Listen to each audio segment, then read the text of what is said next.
주옵소서. 예수님의 이름으로 기도드립니다. 아멘.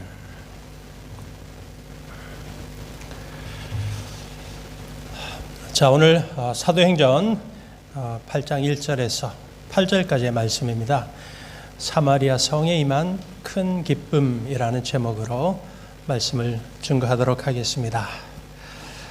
자, 우리가 지난주 우리 사도행전 6장과 7장을 통해서 스데반 집사님의 그 순교의 사건을 우리가 함께 살펴보았습니다.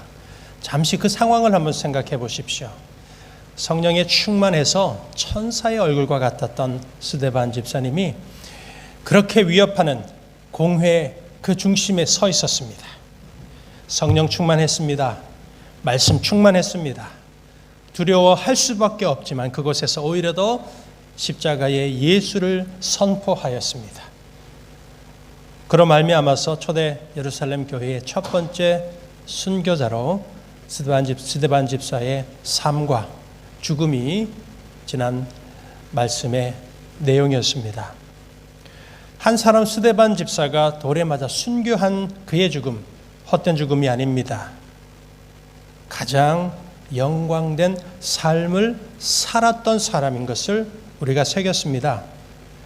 순교자의 신앙, 순교자의 믿음, 이게 어떤 특별한 하나님의 은혜와 능력을 받은 사람의 신앙, 그 믿음이 아니라 예수를 믿고 사도행전의 신앙으로 살아가는 모든 성도가 가져야 할 우리의 신앙, 순교자의 믿음이었고 순교자의 신앙이었습니다.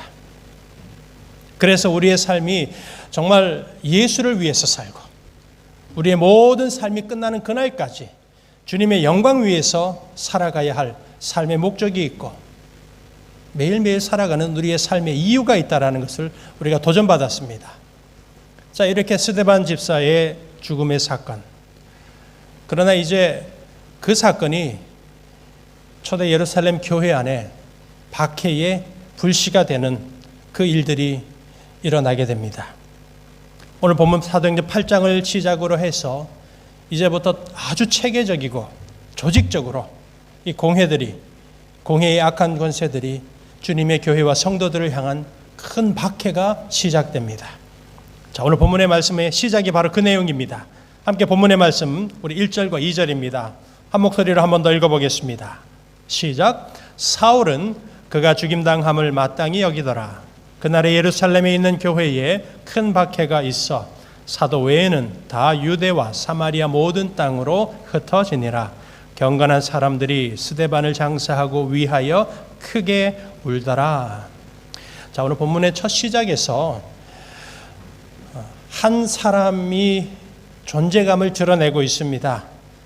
바로 스데반의 죽음, 그리고 이 교회의 모든 박해의 그 중심에 서 있는 청년 사울입니다. 사울은 스데반 집사가 순교를 당하는 그 사건의 처음부터 끝까지 주도적인 역할을 했던 사람입니다. 7장을 잠시 한번 더 돌아가 보겠습니다. 이 스데반이 마지막 죽음을 당하는 7장 후반을 보시면 스데반을 직접 돌로 쳐 죽였던 사람들이 했던 행동이 기록되는 구절이 있습니다. 7장 57절과 58절입니다. 제가 한번 읽어보겠습니다. 그들이 큰 소리를 지르며 귀를 막고 일제히 그에게 달려들어 성 밖으로 내치고 돌로 칠새 증인들이 옷을 벗어 사울이라 하는 청년의 발 앞에 두니라. 자, 이 7장 후반부의 상황을 여러분 한번 생각해 보시면 그 분위기는 이성을 잃은 사람들, 공회원들과 그들의 수하들이 어떻게든 스데반을 죽이려고 하는 정말 통제가 불가능한 상태였을 겁니다. 그런데 돌로 쳐 죽이는 바로 그 상황 속에서 갑자기 증인들과 사람들이 겉옷을 벗습니다. 그리고 그 옷을 사울의 발 앞에 두었다라는 점입니다. 이게 어찌 보면 그냥 상황을 간략하게 설명하는 정도라고 볼 수도 있습니다만은 지금 그 행동에는 의미가 있습니다. 자, 첫 번째, 왜 겉옷을 벗었을까? 돌을 들어서 스데반을 쳐 죽이는데 이 겉옷이 있으면 좀 불편하고 거추장스러워서 벗은 것인가? 그렇지 않습니다. 스데반이 흘리게 될 그 피 때문에 그렇습니다. 하나님을 모독하는 가장 심각한 죄악으로 스데반은 지금 내몰리고 있습니다. 부정한 자의 피 흘림이 곧 있게 된다라는 거죠. 우리 구약의 정결법, 유대인들에게는 목숨 같은 이 정결법을 따르면 부정한 자, 죽은 자와 조금만이라도 접촉만 해도 그 사람도 부정케 되는, 그걸 그들이 알고 있었습니다. 게다가 스데반이 하나님을 모독한 죄로 지금 죽게 되니 그의 피가 자기들에게 묻는다라든가 어떤 식으로든 접촉하지 않기 위하여서 그들이 겉옷을 벗은 겁니다. 혹시라도 자기들도 부정해질까 봐. 그런가 하면 왜 겉옷을 벗어서 왜 사울의 발 앞에 두었을까? 여러분, 여기에도 의미가 있습니다. 누가 훔쳐갈까 봐 사울 보고 이 옷 좀 잘 지켜달라고 이런 의미로 그 발 앞에 둔 게 아닙니다. 방금 말씀드린 첫 번째 이유에 연결 지어본다면 지금 스데반을 쳐 죽이는 이 사람들은 누군가 하면 공회원들의 앞잡이, 그리고 그들의 행동대원입니다. 산헤드린 공회의 부하들이었고 그들 편에 있는 사람입니다. 그러니 지금 겉옷을 벗어서 스데반 앞에 그 옷을 두었다라는 것은 그들이 예수를 증오하는 사람이고 교회를 박해하는 그런 열심이 있는 사람이다라는 것을 누군가에게 보여주기 위한 행동이죠. 사울이 바로 행동대장이라는 뜻이 그들의 행동 속에서 나타납니다. 그래서 오늘 본문 8장 3절에서도 누가 교회를 잔멸한다라고 말하고 있는가? 사울이라는 한 사람이 등장하는 겁니다. 사울이 교회를 잔멸할 때 사울 혼자 했습니까? 아니죠. 그러나 그가 리더였다라는 것을 설명하는 것입니다. 자, 이렇게 오늘 본문 1절에서 사울이라는 존재가 드러나게 됩니다. 자, 그런가 하면 오늘 1절 말씀 속에서 우리가 조금 더 주의를 기울여야 될 아주 중요한 내용이 하나가 있습니다. 오늘 본문 전체를 해석하고 이 본문이 우리에게 주는 귀한 메시지를 발견할 수 있는 키워드가 되는 그 내용이 1절 맨 마지막에 나옵니다. 자, 1절의 맨 마지막을 한번 보십시오. 큰 박해가 있어 사도 외에는 다 유대와 사마리아 모든 땅으로 흩어지니라. 먼저 보십시오. 유대와 사마리아 모든 땅, 이거는 사도행전 1장 8절에 나오는 말씀과 아주 똑같죠. 그리고 나오는 마지막 단어가 바로 흩어지니라 라고 하는 이 단어입니다. 여러분, 이 흩어지니라는 단어를 여러분 형광펜으로 꼭 빨갛게 칠하셔야 됩니다. 디에스파레산이라고 하는 헬라어 원어 단어입니다. 자, 문법적인 내용이 아주 중요합니다. 디에스파레산이라고 하는 흩어지니라는 이 단어는 문법적으로는 수동태입니다. 자, 우리 영어나 문법을 배우면 수동태가 뭔지 아시죠? 능동태, 수동태. 이 수동태라는 의미는 이런 의미입니다. 그 예루살렘에 있는 성도들이 제발로 자기들이 자원해서 여러 곳에 흩어졌다라는 뜻이 아닙니다. 무언가 어떤 힘의 푸시를 받아서 어떤 상황으로 인해서 어쩔 수 없이 원하지 않는 가운데 그들이 흩어졌다라는 그런 의미입니다. 즉 흩어질 수밖에 없는 상황이 벌어졌다라는 것입니다. 그래서 영어로 표현한다면 forced to scatter 이런 의미가 됩니다. 자, 어떤 힘, 어떤 상황 때문에 흩어질 수밖에 없었습니까? 바로 박해가 있었다라는 겁니다. 고난 때문에 흩어질 수밖에 없었고 그래서 흩어진 겁니다. 자, 여러분, 이 본문에 나오는 성도들이 흩어졌다. 이 문법적인 이 수동태라는 하나의 단어의 문법적인 내용에 불과하지만 이게 무슨 의미가 그렇게 있을까? 그냥 지나칠 수도 있겠지만 이렇게 중요한 의미가 있습니다. 사람의 힘으로 막을 수 없는 고난이 임했다라는 것입니다. 우리 생각으로는 이런 고난은 피하고 싶고 이런 시련은 나에게 일어나지 않았으면 좋겠다라고 생각하는 그런 일들이 일어났다라는 것입니다. 사람의 계산으로는 알 수 없는 무언가 특별한 목적이 흩어짐 속에 있다라는 것을 우리에게 전하고 있는 말씀입니다. 박해와 고난은 분명히 고통스럽죠. 그러나 그 속에 하나님의 의도가 담겨져 있는 것을 설명하는 게 바로 흩어지느니라 이 수동태 문법 속에 담겨져 있습니다. 잠시 여러분들에게 이 원어 성경에 나오는 이런 단어 하나의 문법이 왜 이렇게 중요한지 여러분들에게 좀 설명을 드립니다. 아주 중요한 역할을 할 때가 많습니다. 좋은 예 한 가지를 우리가 구원의 확신에 대한 말씀으로 잠시 설명을 좀 드리겠습니다. 우리는 예수를 믿으면 오늘 이 땅에 살고 육신의 삶을 살지만 우리는 다 영생을 이미 받은 사람인 줄 믿으십니다. 아멘. 아멘이시죠? 자, 마스크를 껴서 조금 불편하고 말해야 되나 말해야 고민되지만 이런 거는 중요하기 때문에 하셔도 됩니다. 제가 허락합니다. 예수를 믿으면 우리는 이미 생명에 들어간 사람, 이 땅에 호흡은 제한이 있지만 우리는 영원한 생명을 이미 받은 사람임을 믿으시기 바랍니다. 그게 요한복음 5장 24절 말씀입니다. 내가 진실로 진실로 너희에게 이르노니 내 말을 듣고 또 나 보내신 이를 믿는 자는 영생을 얻었고 심판에 이르지 아니하나니 사망에서 생명으로 옮겼느니라. 예수 믿는 그 순간 우리에게 어떤 영적인 일이 일어나는지를 설명하는 너무 중요한 구절이죠. 믿는 자는 영생을 얻었고 라고 되어 있습니다. 완료형입니다. 이미 예수를 믿는 그 순간 우리는 영생을 얻었다라는 겁니다. 생명을 얻었다라는 거죠. 믿는 그 순간 사망에서 생명으로 옮겼느니라. 완료형입니다. 예수님이 이렇게 말씀을 하셨어요. 장차 예수 믿으면 구원을 받을 것이다. 잘 믿다 보면 구원에 이를 것이고 열심히 신앙생활을 해보면 그러면 어쩌면 하나님이 너희들에게 영생을 주실 것이다. 이런 의미가 아닙니다. 믿으면 이미 구원받았고 예수를 진정으로 섬기고 그분을 주로 고백하면 이미 생명에 들어간 완료된 사건으로 성경은 확증하고 있습니다. 여러분, 우리 그리스도인들의 믿음이 이런 믿음입니다. 구원의 확신, 이런 의미가 아주 단순해 보이지만 단어 하나의 예수님의 그 문법 속에서도 우리는 기억할 수가 있습니다. 같은 의미죠. 흩어지느니라. 예루살렘 성도들이 박해로 흩어질 수밖에 없었습니다. 그 목적이 무엇인가? 하나님의 의도가 있습니다. 3절과 4절의 말씀이 그걸 증거하고 있습니다. 자, 함께 3절 4절을 함께 읽어봅니다. 시작. 사울이 교회를 잔멸할세 각 집에 들어가 남녀를 끌어다가 옥에 넘기니라. 그 흩어진 사람들이 두루 다니며 복음의 말씀을 전할세. 흩어질 수밖에 없는데 흩어져서 어떤 일들이 일어납니까?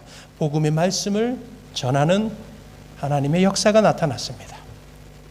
3절에 보시면 사울 때문에 그야말로 쑥대밭이 된 겁니다. 교인들이 예배는커녕 모이지도 못합니다. 집집마다 찾아다니면서 믿는 자를 끄집어내고 감옥에 가두는 이 큰 박해가 지금 돌아가고 있습니다. 어쩔 수 없이 집을 떠나고 살던 터를 버리고서 도망을 가는 입장이 되어버렸습니다. 이렇게 흩어짐을 당했으니 얼마나 고통스럽고 힘들었겠습니까? 그런데 그 성도들이 두루 다니면서 고난이 왔지만 시련이 왔지만 무엇을 했다고 합니까? 복음의 말씀을 전하는 땅끝까지 이르러 내 증인이 되라는 주님의 사명을 이룰 수 있었습니다. 그리고 더 큰 은혜는 무엇인가? 고난 중에 그들이 예수 그리스도가 함께하고 계시다라는 것을 더 확실하게 체험하는 은혜가 임한 것입니다. 오늘 본문의 시작이 어떻습니까? 스데반의 죽음 때문에 온통 슬픔밖에 없었습니다. 박해 때문에 다 잃어버리고 원치 않는 다른 곳으로 가서 살아야 됩니다. 예수 믿고 있으니 그리스도인이기 때문에 이렇게 고난을 당하고 있습니다. 그러나 하나님께서 고난의 상황을 그냥 고통의 시간들로 방치하시는 분이 아니시라는 겁니다. 흩어져 살아가는 성도들을 하나님은 그냥 내버려 두시는 분이 아니십니다. 흩어졌지만 복음을 전하는 예수의 증인이 되게 하셨습니다. 시련이 왔지만 오히려 그 속에서 예수 그리스도가 함께하고 있으니 그들은 다 이런 것처럼 보이지만 오히려 더 주님을 얻은 자, 모든 것을 얻은 자의 그 삶을 살아가고 있는 진정으로 은혜로운 그 사건이 벌어진 것입니다. 이게 하나님의 의도입니다. 원치 않지만, 흩어졌지만, 시련이 왔지만, 고난이 왔지만 그 속에서 믿는 자에게 하나님이 베푸신 더 큰 은혜, 주님을 더욱더 신뢰하는 그 축복을 받아 누린 것입니다. 오늘 이와 같은 은혜가 우리 모두에게 있기를 축복합니다.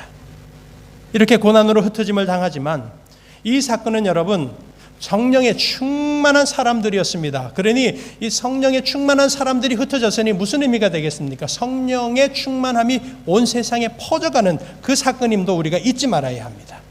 복음이 퍼져가는 이 실제적인 사건이 이제 그 좋은 예가 되고 은혜로운 사건으로 나타납니다. 그게 바로 사마리아 성에서 구원이 일어나는 사건입니다. 이 연결을 함께 가야 합니다. 자, 어떤 일이 일어나는지 우리 5절에서 7절까지 말씀입니다. 한 목소리로 또 읽어봅니다. 시작. 빌립이 사마리아 성에 내려가 그리스도를 백성에게 전파하니 무리가 빌립의 말도 듣고 행하는 표적도 보고 한 마음으로 그가 하는 말을 따르더라. 많은 사람에게 붙었던 더러운 귀신들이 크게 소리를 지르며 나가고 또 많은 중풍병자와 못 걷는 사람이 나으니. 이 본문에 기록되고 있는 빌립은 여러분 예수님의 제자 빌립과 헷갈리지 마십시오. 사도행전 6장에서 스데반과 함께 7 집사로 부름받은 그 집사 빌립입니다. 믿음, 말씀, 성령 충만, 그 말씀 그대로 빌립도 정말 스데반처럼 충만했던 주님의 신실한 사람임이 증명되고 있습니다. 5절을 보십시오. 그리스도를 백성에게 사도 사마리아 사람들에게 전파했습니다. 그리스도를 백성에게 전파하다, 선포했다라는 것입니다. 설교했다라는 것입니다. 그들에게 예수 그리스도의 복음이 진정한 진리의 말씀인 것을 납득시킬 수 있을 만큼 아주 확실하게 전했다라는 것입니다. 예수님이 그리스도이시고 메시아이심을 전한 것입니다. 복음을 잘 알았다라는 뜻이고 하나님의 말씀에 붙들려 살았던 사람인 것을 보여주는 겁니다. 스데반과 똑같죠. 6절과 7절에서는 빌립이 하나님의 말씀의 사람일 뿐만 아니라 사도들과 같은 스데반이 행했던 것과 같은 권능의 사람인 것 또한 증거가 됩니다. 즉 성령 충만했던 것이죠. 더러운 귀신들을 몰아냅니다. 불치의 병이라고 말할 수 있는 중풍, 못 걷는 자들이 예수의 이름으로 빌립이 선포했을 때 다 일어나게 됩니다. 자, 이 흐름을 보십시오. 하나님의 말씀의 역사가 있으면 치유의 역사가 그 뒤에 열매로 일어나는 것입니다. 구원의 역사에 그 하나 되는 모습을 이 빌립이 사역을 통해서 열매 맺고 있는 것입니다. 그러니 이 사마리아 성, 여러분 사마리아 성은 죄악의 성이고 죄악의 땅입니다. 그곳에 바로 사도행전의 역사가 퍼져나가고 있는 것이고 그 열매가 바로 8절의 말씀대로 그 성에 예수 그리스도로 인하여서 큰 기쁨이 있더라. 이렇게 말씀의 확증을 하고 있습니다. 자, 여러분 다시 오늘 본문 처음으로 돌아가 보십시오. 스데반이 죽어서 박해가 와서 크게 울더라고 2장에 되어 있죠. 첫 시작은 슬픔과 눈물과 고통으로 시작합니다. 그러나 오늘 본문만 놓고 본다면 이렇게 큰 슬픔, 큰 울음이 시작되었지만 그 마지막은 큰 기쁨으로 끝을 맺고 있습니다. 사마리아가 그 성에 죽어가던 영혼, 잃어버린 영혼들이 주님을 만나고 구원을 받은 그 기쁨의 역사로 끝이 나게 됩니다. 여러분 이 말씀이 바로 앞서 제가 본문 오늘 1절에서 있는 말씀, 유대와 사마리아, 즉 사도행전 1장 8절의 말씀이 분명하게 이루어져 가고 있다는 것을 지금 증명하는 겁니다. 이 8장부터 이제 예루살렘이 아니라 이제부터 이방을 향한 하나님의 구원의 역사가 시작되는 겁니다. 오직 성령이 너에게 임하시면 너희가 권능을 받고 예루살렘과 온 유대와 그리고 이제 사마리아로 가는 것입니다. 고난이 있었지만 흩어졌지만 이제 예수의 증인으로 복음이 확장되는 역사가 이 사마리아 성 이방인의 땅 저주의 성에서부터 시작되고 있는 것입니다. 왜 사도행전 1장 8절에서 예루살렘 온 유대 그리고 나서 왜 굳이 사마리아가 그 뒤를 따를까? 곧바로 온 유대와 사마리아도 이방 땅이나 마찬가지니 바로 땅 끝까지 온 세상으로 다 말해도 될 텐데 여러분 거기에는 이유가 있습니다. 오늘 이 사마리아라고 하는 이 성, 이 지역의 그 배경을 좀 이해할 필요가 있습니다. 구약의 역사 속에서 통일 왕국이었던 이 이스라엘이 남유다, 북이스라엘로 나눠집니다. 솔로몬이 죽고 르호보암과 여로보암이라는 솔로몬의 부하가 반역을 해서 북이스라엘의 10지파로 북이스라엘이 시작이 되죠. 그때 북이스라엘의 수도성이 어디였습니까? 바로 오늘 본문에 나오는 사마리아 성이었습니다. 열왕기하 12장을 보시면 이 여로보암이 왕국은 세웠는데 그 이스라엘 10지파에 속하는 사람들이 때만 되면 남유다로 자꾸만 내려가는 겁니다. 왜 내려갑니까? 율법에 따르면 최소한 3번 이상은 반드시 성전에 가서 하나님 앞에 제사를 드리고 예물을 드려야 되니 최소한 3번은 그 북이스라엘 사람들이 다 자꾸만 남유다로 내려가는 상황이 벌어집니다. 그래서 아주 악한 계획을 세웠죠. 바로 금송아지 2개를 만들어서 이 사마리아 성에다가 각각 2곳에다가 베델과 단에 금송아지 세워놓고 이 금송아지가 너희를 구원하신 하나님이다 라고 하고 이곳에서 제사를 드리라 라는 이 악한 일을 벌입니다. 사마리아 성이 바로 그 죄악의 성입니다. 하나님 앞에서는 돌이킬 수 없는 죄악의 땅이 되어버렸습니다. 뿐만 아니라 북이스라엘이 멸망하고 나서도 이제 우리가 잘 아는 대로 이 마게도냐, 이 알렉산드, 그 다음에 로마 제국이 시작될 때에 끊임없이 이 이방의 나라들이 이스라엘을 공격할 때마다 이 사마리아 성을 취하게 됩니다. 그러면 그 사마리아 성, 그 땅에 이 이방의 이 제국들이 정책을 펼쳤습니다. 바로 이방 사람들을 그 땅에 데리고 와서 정착하게 한 거죠. 그러니 유대인들은 몰아내고 이방인들이 사마리아 이 주변에 계속 살게 됩니다.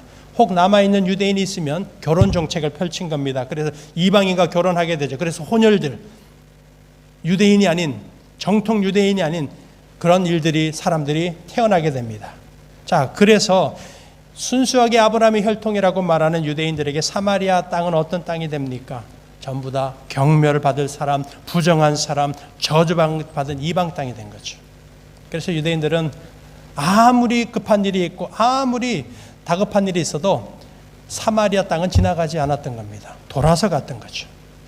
자, 이 사마리아에 대한 배경을 알고 나면 우리가 이제 이 성경에 나오는 사건들의 그 의미들을 잘 알 수가 있습니다. 예를 들면 요한복음 4장에 사마리아 수가성 여인, 죄 많은 여인을 예수님이 만나는 그 사건입니다. 예수님이 물 달라 그랬을 때 뭐라고 합니까? 아니 당신은 유대인인데 왜 나한테 물을 달라고 합니까? 바로 그 상황이죠.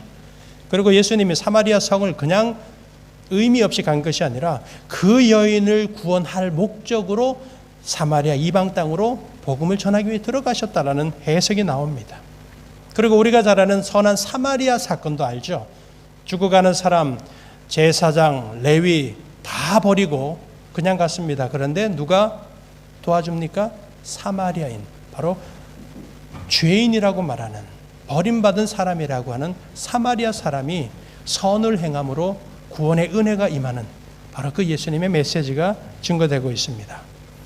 이런 상황을 생각해 보시면 이 사마리아 땅은 바로 이스라엘에게는, 아니 예루살렘으로부터 이방 민족으로 복음이 전파되어야 할 가장 다가가야 할 곳이고 가장 가까이에 있는 이방의 땅이었던 겁니다. 그래서 하나님의 성전이 있던 예루살렘에서는 스데반의 죽음으로 박해로 슬픔이 찾아왔습니다. 그러나 반면에 금송아지가 있었고 저주만 있던 사마리아 성에는 이제 그 복음이 흘러들어와서 그곳이 구원의 기쁨이 넘쳤다라는 것입니다. 그 기쁨이 어디에 근거하고 있는가? 바로 성령 강림의 사건, 성령 충만함이 세상으로 흘러들어가는 구원의 사건이 사마리아에서 열매 맺은 것입니다. 자, 이제 우리가 이 사마리아 성이 기쁨의 성이 되는 사건을 보면서 오늘 이 시간 다시 한 번 더 사도행전 신앙이 무엇이고 그 신앙으로 사는 것이 무엇인지 오늘 이 8장의 말씀이 우리에게 증거하고 있습니다. 기억하십시오. 사도행전의 신앙으로 사는 것은, 우리의 신앙은 고난을 피하는 신앙이 아닙니다. 고난을 통과한 신앙입니다. 믿으시기 바랍니다. 그리고 한 걸음 더 나아가서 사도행전의 신앙은 믿는 성도의 신앙은 고난을 통과할 수 있는 신앙입니다. 고난을 넉넉하게 이기고도 남음이 있는 예수 그리스도의 능력으로 사는 신앙입니다. 고린도후서 4장 7절 8절 9절입니다. 우리가 이 보배를 질그릇에 가졌으니 이는 심히 큰 능력은 하나님께 있고 우리에게 있지 아니함을 알게 하려 함이라. 우리가 사방으로 우겨쌈을 당하여도 쌓이지 아니하며 답답한 일을 당하여도 낙심하지 아니하며 박해를 받아도 버림받지 아니하며 거꾸로 트림을 당하여도 망하지 아니하고, 바로 이 고린도후서의 말씀처럼 고난을 이기는 신앙, 그리고 시련 중에 더 담대하게 살아가는 신앙이 오늘 성도의 신앙임을 믿으시기 바랍니다. 고난은 즐겁지가 않습니다. 피하고 싶은 주제입니다. 그러나 우리 기독교 신앙에서 이 고난만큼 중요한 주제는 없습니다. 그 이유가 있습니다. 우리가 받은 구원이 고난을 통과한 구원이기 때문입니다. 잊지 말아야 합니다. 예수님이 고난 당하심으로 우리가 구원받았습니다. 주님이 죽음을 당하심으로 죄인이 구원에 이르게 되었습니다. 고난 없는 십자가는 존재하지 않습니다. 예수의 고난, 그분의 죽으심을 믿지 않는 구원도 존재하지 않습니다. 그래서 우리의 믿음, 고난을 통과한 믿음이고 고난 속에서 더 빛을 발하는 신앙입니다. 여러분, 오늘 말씀과 같이 우리에게 큰 슬픔, 두려움이 우리의 삶 속에 찾아와서 정말 모든 것을 잃어버리는 것처럼 될지 모르겠지만, 그러나 그 상황 속에서 큰 기쁨의 삶을 살 수 있는 삶의 원칙이 증거되는 겁니다. 믿음 때문에 고난과 시련을 받지만 그 속에 하나님의 선하신 의도가 있고 인도하심이 있음을 믿어야 합니다. 여러분, 그 믿음을 구하셔야 합니다. 그리고 그 믿음으로 예수를 신뢰하면서 살아가셔야 합니다. 그러면 오늘 우리가 당하는 시련, 혹은 내일 우리에게 찾아올지도 모르는 정말 엄청난 고난이 우리에게 몰려온다라면, 그때 그 믿음이 있는 성도에게는 지금 내게 있는 시련과 고난은 내가 지금 하나님의 축복의 길을 가고 있구나라는 사실을 깨닫게 해주는 영적인 믿음의 나침반과 같은 역할을 하게 되어 있습니다. 날마다 성령 충만으로 말씀을 가까이 하면서 살아가는 사람에게는 시련이 믿음의 표대가 되어서 내 삶이 예수를 향하여서 나아가고 있다라는 것을 확인해 주는 역할을 합니다. 바닷가의 등대처럼 내가 가야 할 그 길을 바르게 가고 있구나라는 것을 깨닫게 해주는 것이 바로 고난이요 시련을 통하여서 나타나는 하나님의 의도입니다. 박해가 그리스도인에게는 고통스럽습니다. 두려움을 주는 길입니다. 그러나 우리가 잠시 고통의 길로 내몰릴 수는 있겠습니다. 그러나 그 길이 오히려 기쁨으로 가는 길이며, 우리의 삶을 통하여서 사도행전 1장 8절에 그 하나님의 약속이 이루어지는 축복과 은혜의 길을 가고 있는 것임을 확증해야만 하는 것입니다. 미국의 필립스 브룩스 목사님의 도전의 말입니다. Do not pray for easy life. Rather pray for to be strong person. Do not pray for task equal to your powers. Pray for powers equal to your task. 쉬운 인생 살라고 기도하지 말고 강한 사람 될 수 있게 기도하라. 너의 능력에 맞는 일을 자꾸 달라고 기도하지 말고 네가 해야 할 될 일에 맞는 능력을 달라고 기도하라. 참 도전이 되죠. 여러분, 우리가 시련을 피해가는 인생이 달라고 구해서는 안 될 것입니다. 내 인생에 고난 없는 인생으로 살게 해 주십시오라가 아니라, 이제 우리는 고난을 이기는 강한 믿음을 구하고 강한 성도의 삶을 살아가는 예수 그리스도를 더욱더 바라보고 그분을 의지하면서 살아가야 할 것입니다. 여러분, 오늘 사도행전 8장의 말씀 오늘 우리에게 증거합니다. 사도행전의 신앙, 그 말씀 그대로 고난이 피해가는 인생이 아니요 시련이 없는 인생을 살기 원하는 그런 신앙이 아니라 고난을 통과한 신앙으로 살아가시기를 축복합니다. 한 걸음 더 나아가서 우리에게 고난을 통과할 수 있는 신앙, 내 삶 속에 시련이 왔을 때 넉넉히 이기고 남음이 있는 복음의 능력 대신 예수 그리스도의 이름의 능력, 그분의 함께 하심으로 다음 한 주간도 살아가시기를 바랍니다.